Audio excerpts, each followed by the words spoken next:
সাংবাদিকরা আমাদেরকে ফোন করছে যে তাদেরকে ভিতরে ঢুকতে দেওয়া হচ্ছে না। নাম্বার 1। নাম্বার 2 হচ্ছে একটু আগে আমরা একটা সংবাদ পেয়েছি, এখন পর্যন্ত আমাদের পক্ষে সত্য মিথ্যা যাচাই করা সম্ভব হয়। ওই গেটটার ওখানে শহীদ ওসমান হাদির হত্যার বিচার নিশ্চিত। এর মধ্যেই কিছু মানুষের উপরে লাঠিচার্জের সংবাদ আমরা পেয়েছি।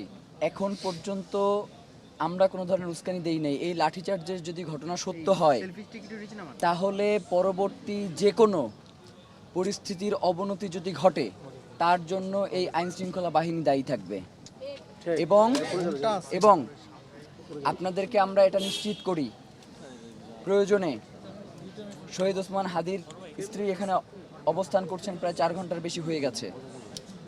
তার সন্তানও প্রয়োজনে তার বাপের বিচার চাইবার জন্য এইখানে এসে উপস্থিত হবে। কিন্তু কোনোভাবেই শহীদ ওসমান হাদির হত্যার তদন্তকে জাতিসংঘের যেই তত্ত্বাবধানে না দিয়ে যদি কোনো টালবাহানা করে, সরকারকে যদি বিভিন্নভাবে প্রেশার ক্রিয়েট করে, তার মুখ বন্ধ করে রাখবার চেষ্টা করা হয়, সেটা আর কোনোভাবেই বাস্তবায়ন করা সম্ভব হবে না।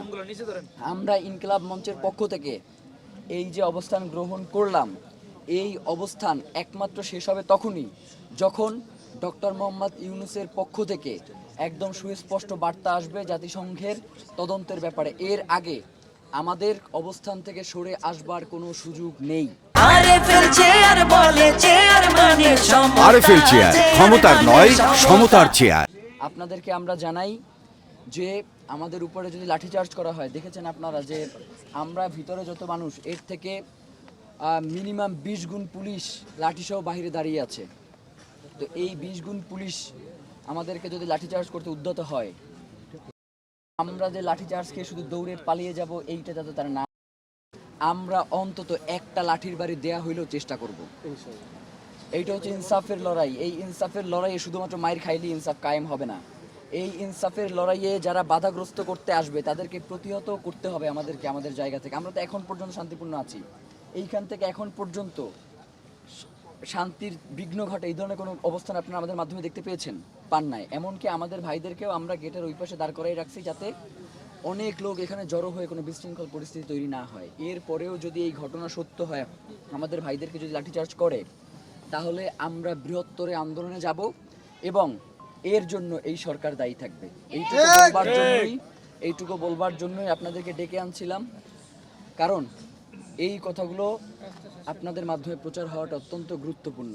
কারণ আপনারা দেখেছেন যে প্রথম সময় যে মিডিয়াগুলো ছিল, এখন তার সংখ্যা অনেকটাই কমে গেছে, সামনে হয়তো আরও কমে যাবে।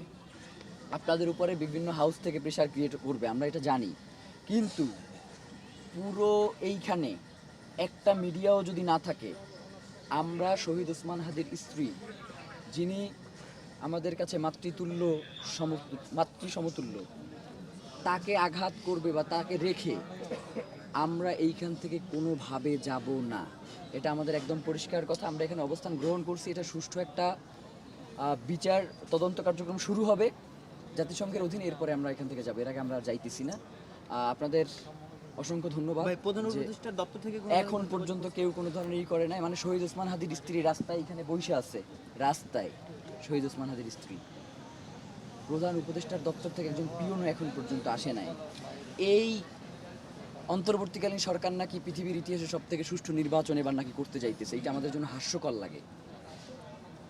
মানে একজন শহীদের স্ত্রী এইখানে বসে আছে, তার সাথে একবার দেখা করবার জন্য প্রধান উপদেষ্টার দপ্তরে কেউ প্রয়োজন বোধ করছে না। এইটা শুধুমাত্র আমাদের আশঙ্কা না, এটা জুলাই হারানোর একটা আশঙ্কা তৈরি হয়েছে। এবং আগামী দিনে বাংলাদেশে কোন ধরনের রাষ্ট্র ব্যবস্থা কায়েম হবে, ফ্যাসিবাদী, সেটারও আমরা একটা নীল নকশা দেখতে পাচ্ছি। যার কারণে হাদির হত্যার বিচার জাতিসংঘের তত্ত্বাবধানে এটার তদন্ত না হওয়া পর্যন্ত আমরা এখানে অবস্থান করবো। আসসালামু আলাইকুম।